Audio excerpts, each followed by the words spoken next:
LA 총영사관이 오늘 한인 언론들과 오찬 간담회를 갖고 대한민국 정부의 외교 안보부터 민원 서비스 개선, 한인 사회의 주요 현안까지 폭넓게 브리핑했습니다.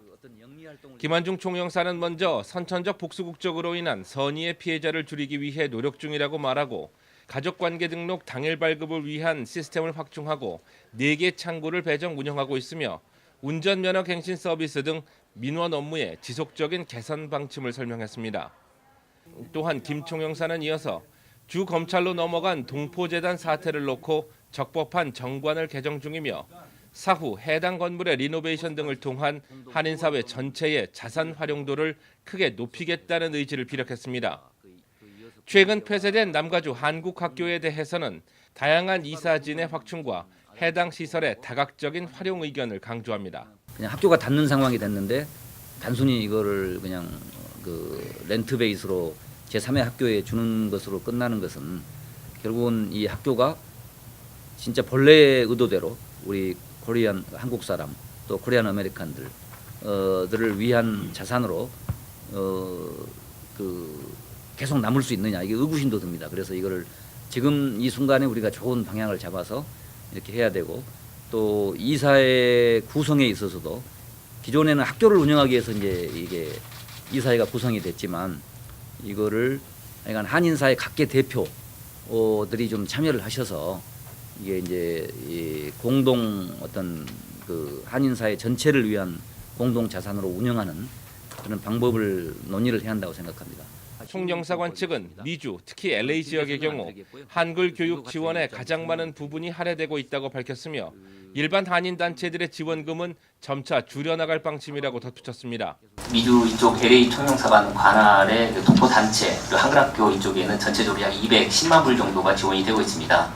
그 중에 일반 우리 말씀하시는 그 일반 단체에는 약 한 34만 불, 나머지 한 175만 불 이상이 다 한글학교 지원으로 나가고 있습니다. 그러니까 교육 포션으로 굉장히 많이 지원이 되고 있습니다. 최근 한인 사회의 홈리스 쉘터 사태에 대해서는 이미 LA 부시장을 통해 불공정 행태에 대한 한인 사회의 분노와 우려를 전달했다고 밝힌 김 총영사는 어렵사리 합의한 도출이 성사될 것으로 보이는 지금 한인 사회의 성숙된 모습임을 평했습니다.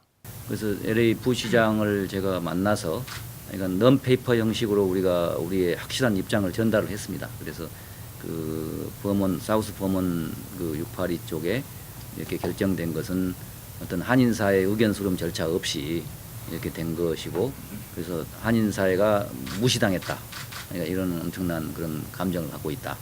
그래서 이게 그 민주적 절차로 되길 바라고, 이 문제 안건이 그때 이제 그 1차는 그게 커미티에서 통과가 됐었잖아요. 근데 그거를 본 회의에 올려서 안건으로 추진되지 않기를 바란다. 이거는 그 전에 한인사회 의견을 수렴해서 대안을 찾아야 된다. 우리가 무작정 한인사회 내에 쉘터 설치를 반대하는 건 아니다. 그러니까 절차를 거쳐서 해야 되고, 그 다음에 후보지를 찾아서 공동에 서로 합의하는 조건으로 해야 된다. 이런 입장을 클리어하게 저희가 전달한 적이 있습니다. 영문 넌페이퍼로. 그래서 하여간 그런 선상의 노력을 해왔고, 하여간 이번에 그죠? 이거 어떤 워낙 큰 이슈이기 때문에 어떤 통일된 목소리로 이렇게 딱 나기 쉽지는 않은 면이 있습니다. 그래도 이 정도까지 이렇게 타협안을 만든 것은 상당히 한인사회가 이렇게 성숙된 모습을 보여준 것이다, 이렇게 저는 생각을 하고 있고요. 그 이후에 이행 과정에서 무슨 또 이렇게 여러 가지가 있으면 또 영사관이 챙길 부분은 챙겨 나가도록 하겠습니다. 한편 김 총영사는 다음 달인 9월 싱크탱크인 랜드 연구소에 코리안 체어가 상시 배치된다고 밝히고 아직 인선 작업 중이며 런칭 후 한국 관련 포럼 개최 등이 이루어질 것으로 기대했습니다.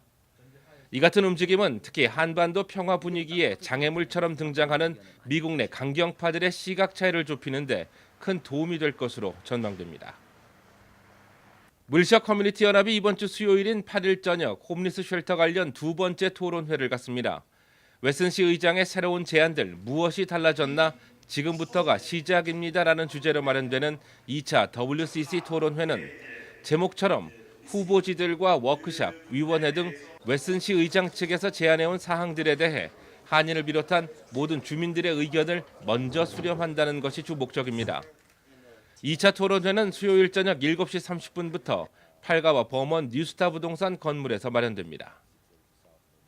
캘리포니아 주류 판매를 새벽 4시까지 연장하는 스캇 와이너 주 상원의원의 법안을 놓고 에릭 갈셀의 시장 등 주요 도시 시장들과 알코올 저스티스 등 반음주 단체들이 이미 이에 반대하는 상원 법안 SB 905의 찬성 의사를 밝히고 있습니다.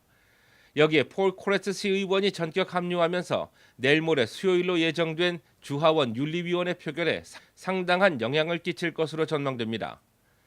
SB 905는 5년간 제한적으로 주류 판매 연장을 시도해보고 최종 결정할 수 있는 여지를 남겨두는 것으로 주류 판매 연장 법안에 정면으로 제동을 거는 것입니다. SB 905 지지 측은 주류 판매 시간 연장이 경제를 활성화시키는 것이 아니라 시정부와 주 전체까지 경찰 관련 비용을 늘려 부담이 가중될 것이고 10만 500여 건의 음주 관련 사망 사고를 감안할 때 결국 주민들에게 큰 피해를 줄 것이라고 경고하고 있습니다. T모빌이 오늘 기본 플랜보다 $10가 저렴한 T모빌 에센셜을 런칭했습니다. T모빌 에센셜은 무제한 통화, 문자, 데이터 플랜으로 4인 가족 플랜 내 한 라인당 $30입니다. 그러나 질적인 문제에서 다소 우려가 있다는 분석입니다. 특히 스트리밍의 차이가 보일 것으로 예상돼 에센셜 고객은 느려진 네트워크 속도를 처음으로 경험할 수 있다는 견해입니다. T모빌 측도 기본적인 DVD 퀄리티일 것으로 밝히고 있습니다. 지난 주말 개봉한 디즈니의 새로운 위니 더 푸 영화 크리스토퍼 로빈이 중국에서 상영 금지 처분당한 것으로 알려졌습니다. 중국 영화계는 정확한 이유를 밝히지 않은 채 이러한 처분을 내린 것으로 언론들은 지난해부터 시진핑 주석을 닮았다는 이유로 모든 위니 더 푸 캐릭터 금지 입장을 고수하는 중국의 분위기를 짚고 있습니다. 실제로 소셜미디어에는 지난 몇 년 동안 시진핑 주석을 푸에 비유하는 사진이 세간의 관심을 모은 바 있습니다. 내일 저녁까지 남가주에 폭염주의보가 내려져 있습니다. 곳에 따라 88도에서 105도를 넘나들며 내일 최고조에 닿을 것으로 예보됩니다. 또한 산불경보는 물론 강풍주의보까지 함께 발효된 상태입니다.